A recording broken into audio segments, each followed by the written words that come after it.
Voilà maintenant des Français qui, eux, ne se reconnaissent pas dans la République. Le courant royaliste en France est certes confidentiel, mais il affirme avoir profité des nombreuses crises qu'a traversées récemment notre pays. Il y a quelques jours, comme tous les ans, ses membres ont célébré la mort de Louis XVI, l'occasion pour nous de leur tendre le micro.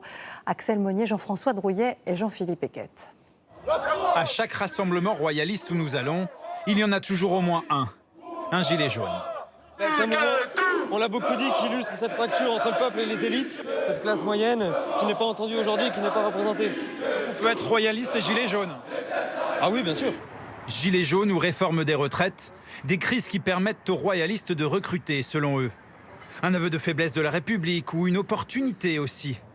Mais qui est royaliste aujourd'hui? Pas l'acharnement républicain à éliminer... Pour le savoir, direction Place de la Concorde. Chaque 21 janvier, les nostalgiques de la monarchie commémorent la mort de Louis XVI, guillotiné ici même en 1793.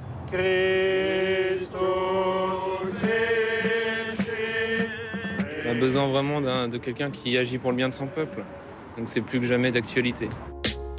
Le royalisme, un mouvement éclaté, au moins une quinzaine de groupes, quelques milliers de militants et plusieurs courants divisés sur cette question: quel roi?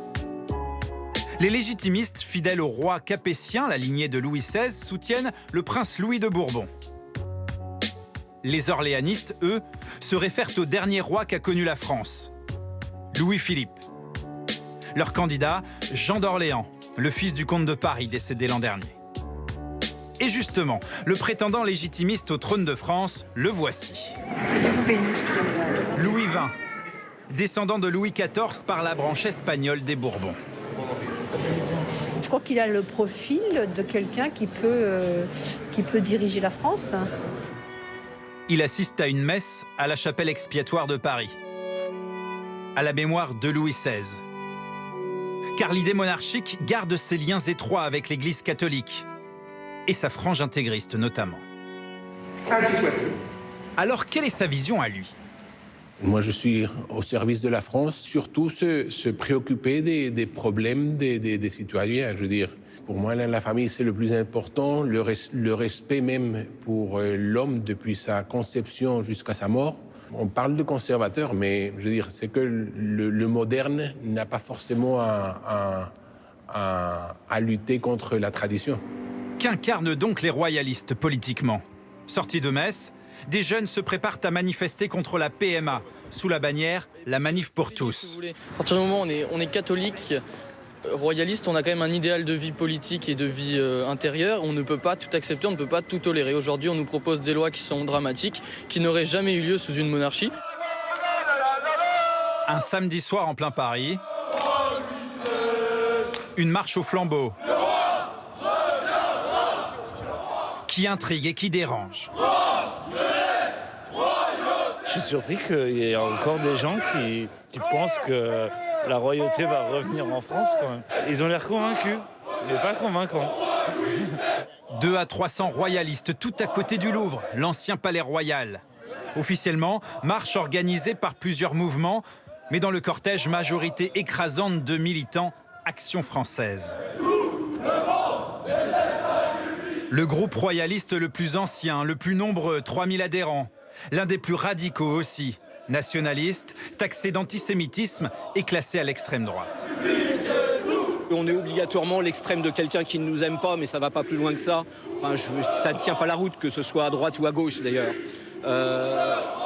Historiquement, nous sommes de droite, puisque les notions de droite et de gauche sont nées à la Révolution française.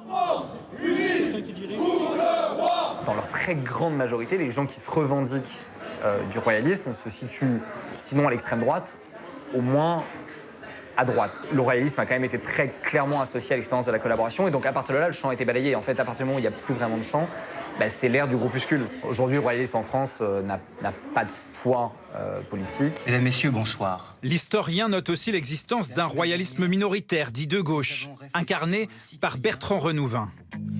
C'est le plus jeune, il n'a pas 31 ans. Unique candidat royaliste dans l'histoire de la présidentielle, en 1974, 0,17%. Une idée qui séduit encore des jeunes aujourd'hui, comme Zoé, 20 ans, issue d'une famille de gauche. Il nous faut vraiment un souverain, quelqu'un qui est là pour son peuple. La République, ça m'a jamais emballé. Les présidents sont tous les mêmes. En fait, ils se disent de partis différents, avec des idées différentes. Et au final, ils font toujours la même chose.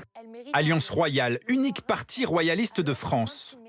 Votez la France royale au cœur de l'Europe. 3150 voix aux européennes et en quête de liste pour les municipales. Ce consultant de 30 ans rejoint les rangs. Moi, je ne suis pas du tout FN, et c'est ça qui, pendant longtemps, m'a un peu dissuadé de me rapprocher de ce milieu. Et les gens que j'ai rencontrés, les idées que j'ai rencontrées, vraiment n'ont rien à voir. C'est-à-dire qu'il y a des gens qui ont une sensibilité plutôt de droite, plutôt de gauche. Tout ce qu'ils ont en commun, c'est de vouloir un roi qui soit au-dessus et qui permette de rassembler les Français. Alors, le royalisme, projet politique ou fascination nostalgique? À la basilique Saint-Denis, nécropole des rois de France, après l'office, les fidèles se recueillent sur les tombes de Louis XVI et Marie-Antoinette. Roi de France, mort il y a 227 ans. Et il prie pour qu'un jour, la monarchie revienne en France.